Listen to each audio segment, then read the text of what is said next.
व्यवस्था से संबंधित यातायात को लेकर के कुछ सवाल उठाए थे, तो उसके लिए भी मुझे बताते हुए खुशी हो रही है कि हम लोगों ने विशेष रूप से उस पे ध्यान देते हुए कुल 4 पदाधिकारी को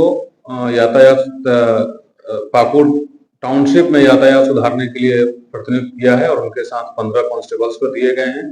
और मुख्य रूप से जो 4 पॉइंट होते हैं जहां जाम लगने की संभावना होती है, जैसे एक सर्किट हाउस के पास का चौक होता है, रात्रि में वहाँ समस्या होती है। फिर जो डीसी साहब के आवास के पास का चौक है वो है, फिर गांधी चौक है, और एक रेलवे फाटक के पास और रेलवे लाइन के उस पार जो चौक है, जो रेलवे कॉलोनी जाने वाली रास्ता और उधर से जो मुफस्सिल जाती है। तो इन चारों जगह पर कल से ही इनफैक्ट एक पदाधिकारी डिप्यूट रहेंगे और उनके साथ 2 कांस्टेबल डिप्यूट रहेंगे, और इसका फलाफल इनफैक्ट एक दिन में ही अच्छा मिलने लगा है। डीसी जो ये महीना रहा है वो काफी शांतिपूर्ण रहा है, किसी प्रकार की कोई वैसी अनटुवर्ड्स इंसिडेंट नहीं हुई है अभी तक। आज से पहले एक जो मेजर फेस्टिवल था वो होली था, वो भी काफी शांतिपूर्वक गुजरा है, किसी प्रकार की कोई इंसिडेंट किसी भी थाना क्षेत्र से नहीं आई है। कोइंसिडेंटली उसी दिन जुम्मे की नमाज भी थी, जिसको लेकर के हम लोग काफी तैयारी किए थे, तो किसी प्रकार की कोई इंसिडेंट नहीं आई और काफी दोनों समुदाय के लोग आपसी सौहार्द को बनाए हुए दोनों अपना अपना फेस्टिवल अच्छे से मनाए हैं। और इसी कड़ी में अभी इस माह के लास्ट में एक मेजर फेस्टिवल होने वाला है ईद का, उसके लिए भी हम लोगों की तैयारी काफी हो गई है। फील्ड भ्रमण हम लोग कर लिए हैं और आगे 2-3 दिन में और करेंगे। सभी थाना प्रभारी, पुलिस इंस्पेक्टर, सभी एसडीपीओ, सीओ साहब, बीडीओ साहब, सभी लोगों को हम लोग निर्देशित भी किए हैं और उनसे एक बार ऑनलाइन मोड में और कल हम लोग ऑफलाइन मोड में उनसे बैठक भी करके और एग्जैक्टली क्या करना है नहीं करना है वो बता दिया गया है। And we are very hopeful कि ये पर्व भी काफी शांतिपूर्वक गुजरेगा।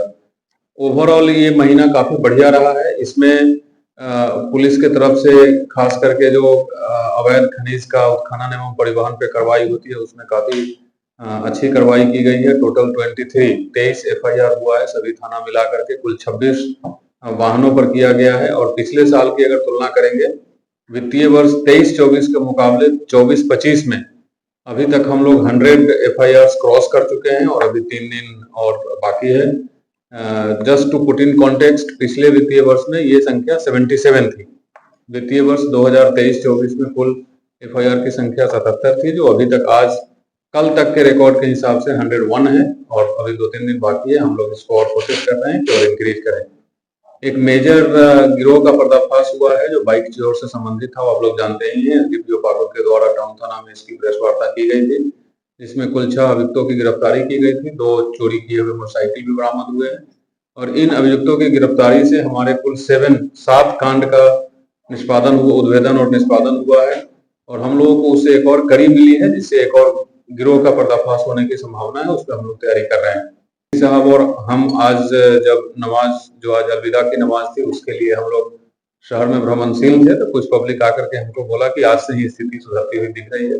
बाकी मुझे उम्मीद है कि और गोइंग फॉरवर्ड जब चीजें सेटल कर जाएगी तो और अच्छे से हम लोग ट्रैफिक की व्यवस्था को सुधार पाएंगे और जो बाईपास वगैरह का निर्माण हो रहा है वो सब हो जाने के बाद तो ट्रैफिक की व्यवस्था और अच्छे से हो जाएगी। तो ओवरऑल इतना ही कहना था, किसी प्रकार की कोई मेजर इंसिडेंट जिला में नहीं हुए हैं। हम लोग 24/7 तैयार हैं और आप लोग को कहीं भी किसी प्रकार की कोई सूचना मिलती है तो त्वरित, जैसे आप लोग बताते रहते हैं वैसे बताते रहिए।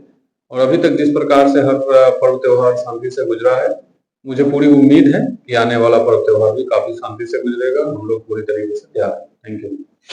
पूर्ण और छूट गया था। आप जैसा जानते हैं कि सभी थाना में जो लवारिस गाड़ियों का जमावड़ा लगा रहता है और उससे ना सिर्फ थाना का रख रखाव खराब दिखता है बल्कि वो ऐसे ही राजस्व की भी हानि होती है। तो उसको लेकर के पिछले माह 2 थाना में रखे गए वाहनों की नीलामी की गई थी और इस माह 2 और थाना की नीलामी की प्रक्रिया शुरू हो गई है और वो भी हम लोग जल्द से जल्द कंप्लीट कर लेंगे। इसके बाद 2 थाना का रिपोर्ट ऑलरेडी आ चुका है, तो मुझे उम्मीद है कि by the end of April के लास्ट तक हम लोग पाकुड़ जिला के जितने थाने हैं सभी में लवारिस पड़े हुए सभी प्रकार के वाहनों की नीलामी करके ना सिर्फ थाना को सुंदर बनाएंगे बल्कि इससे राजस्व की जो प्राप्ति होती है वो भी सरकार के कोषागार में जमा होगा। तो दो फायदा है इससे, तो ये भी काफी महत्वपूर्ण है और इसमें डीसी साहब के पहल से काफी तेजी से कार्य चल रहा है। जिले में जितनी सेंसिटिव प्लेसेस हैं, चाहे वो किसी भी धर्म से बिलोंग करते हो या पब्लिक के गैदरिंग से भी अगर सेंसिटिव है, उस सभी जगहों पर मजिस्ट्रेट एवं पुलिस बल की तैनाती की जा रही है। सभी जगहों पे हम लोगों का नज़र है और हम लोग ऑलरेडी एक बार वहाँ से भ्रमणशील हो घूम लिए हुए हैं। फिर हम लोग फेस्टिवल से पहले ज़रूर कोशिश करेंगे कि एक बार वहाँ घूम लें। वहाँ के जो जनप्रतिनिधि लोग हैं या अगर कोई महत्वपूर्ण मस्जिद और मंदिर है तो वहाँ के जो प्रमुख लोग होते हैं उनसे लगातार हम लोग टच में हैं।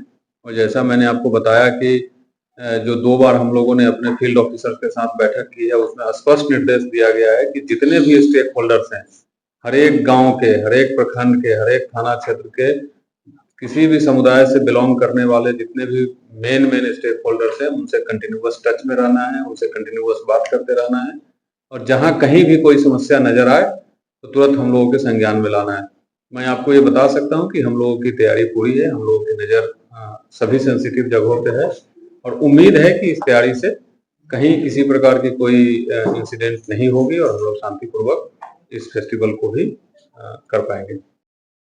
वो खदान में पकड़ाती नहीं है, तो जब सड़क पे पकड़ाती है तो जब फर्दर इन्वेस्टिगेशन होता है उसके बाद उसके सोर्स और डेस्टिनेशन का पता लगाया जाता है। तो आपके प्रश्न का स्पष्ट उत्तर ये है कि अभी तक 4 में हम लोगों को पता लग गया है जिसमें नेम्ड हो गए हैं और बाकी जो 19 बचे हैं और इससे पुराने भी जो केसेस हैं उसमें ड्यूरिंग इन्वेस्टिगेशन अगर किसी की संलिप्तता पाई जाती है, चाहे वो ओरिजिनेशन करने वाले खदान हो या डेस्टिनेशन पर जाने वाले कोई डंप यार्ड हो, सबको इसमें नेम्ड करते हुए सब पर अग्रता कार्रवाई की जाएगी।